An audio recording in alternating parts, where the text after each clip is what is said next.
വാർത്താ സമ്മേളന യൂട്യൂബ് ചാനലിൽ വൈദ്യമൊഴികൾ എന്ന പരമ്പര ആരംഭിക്കുകയാണ്.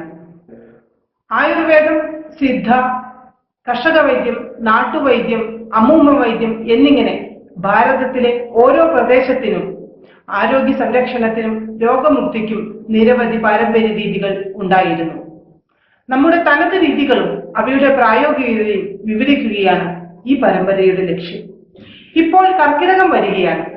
ആയുർവേദ നാട്ടുവൈദ്യങ്ങളെ കുറിച്ച് പൊതുസമൂഹം ഏറെ ചർച്ച ചെയ്യുന്ന ഒരു സമയം കൂടിയാണിത്. ഇന്ന് വാർത്താ സമ്മേളനത്തിൽ പങ്കെടുക്കുന്നത് ഡോക്ടർ മാർട്ടിൻ പി പോളാണ്. നമസ്കാരം.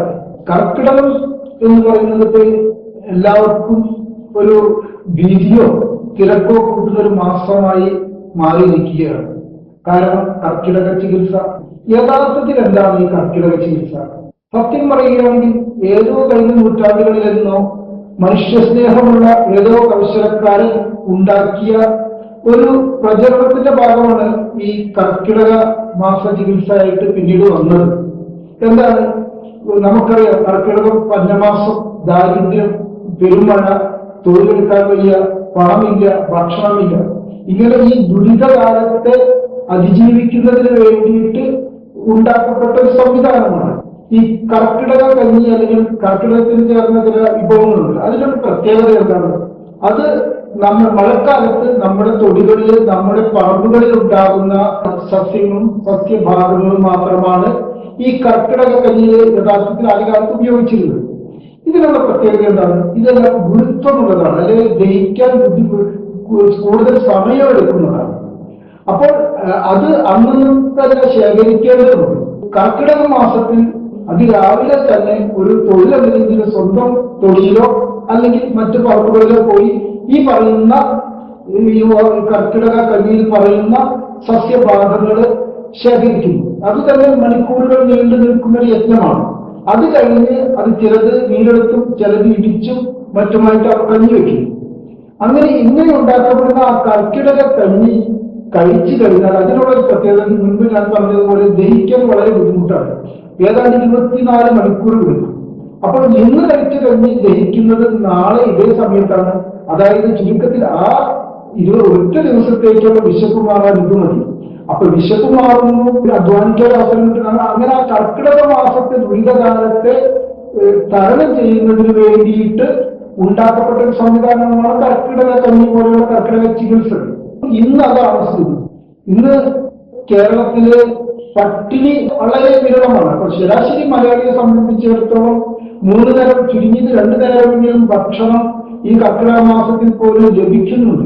അങ്ങനെ വയറ് നിറച്ച് ഭക്ഷണമുള്ളവർ ഈ കർക്കിടക കഞ്ഞി കഴിച്ചാൽ ദഹനക്കേടും അനുബന്ധ അസുഖങ്ങളും ഉണ്ടാകുകയുള്ളൂ. അപ്പൊ ചുരുക്കത്തിൽ കർക്കിടക ചികിത്സയും കർക്കിടക കഞ്ഞി പോലത്തെയുള്ള കർക്കിടകത്തിൽ പ്രത്യേകം ചെയ്യണമെന്ന് കഴിഞ്ഞ തലമുറകളിൽ നിർദ്ദേശിക്കപ്പെട്ട കാര്യങ്ങളും ഈ വർത്തമാന സാഹചര്യത്തിന് അനാവശ്യമാണ് എന്നാണ് വ്യക്തിപരമായിട്ടുള്ള എന്റെ അഭിപ്രായം.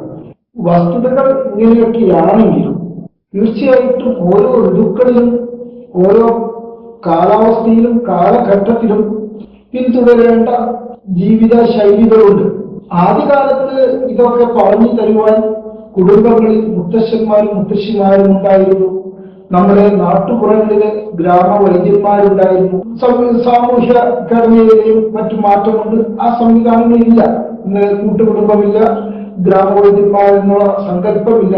ഇപ്പോൾ നമ്മളുടെ വിജ്ഞാന ദാതാക്കളായിട്ട് നിർഭാഗ്യവശാൽ ലാഭക്കൊതിയിൽ ലക്ഷ്യം വെച്ചുകൊണ്ടുള്ള വാണിജ്യ സ്ഥാപനങ്ങളാണ്. അങ്ങനെ കമ്പോളം നൽകുന്ന പരസ്യങ്ങൾ നമ്മുടെ അറിവുകളായി കണക്കാക്കപ്പെടേണ്ടി വരുന്ന ഒരു സ്ഥിതിയാണത്. അതുകൊണ്ട് ഇതിനെ പകരം വയ്ക്കുന്നതിന് വേണ്ടിയിട്ട് ഓരോ കാലഘട്ടത്തിലും ഓരോ ഋതുക്കളിലും എന്തൊക്കെ ജീവിത ശൈലിയാണ് പിന്തുടരേണ്ടത് എന്ന് ഉള്ള കാര്യങ്ങൾ വിശദീകരിക്കുക എന്നുള്ളൊരു തുടർ പരിപാടിയാണ് ഇതുകൊണ്ട് ഉദ്ദേശിക്കുന്നത്. തുടർന്നുള്ള നാളുകളിൽ ആയുർവേദ സംബന്ധമായി നാട്ടുചികിത്സാ സംബന്ധമായുമുള്ള എനിക്ക് നേടാൻ കഴിഞ്ഞ അറിവുകൾ കൂടെ പൊതുജന സമക്ഷം ഞാൻ ചേർത്ത് വെക്കുകയാണ്. നമുക്ക് അടുത്ത ദിവസം വീണ്ടും കാണാം. ഇപ്പോൾ വരാൻ പോകുന്ന കർക്കിടക മാസം, വർഷകാലം, ഈ വർഷകാലത്തിൽ സാമാന്യമായിട്ട് ശീലിക്കേണ്ട ആഹാര വിഹാര കാര്യങ്ങളെക്കുറിച്ച് എനിക്കുള്ള ആശയങ്ങൾ അടുത്ത പ്രാവശ്യം നിങ്ങളുമായി പങ്കുവയ്ക്കാമെന്ന് ഞാൻ കരുതുന്നു. നന്ദി.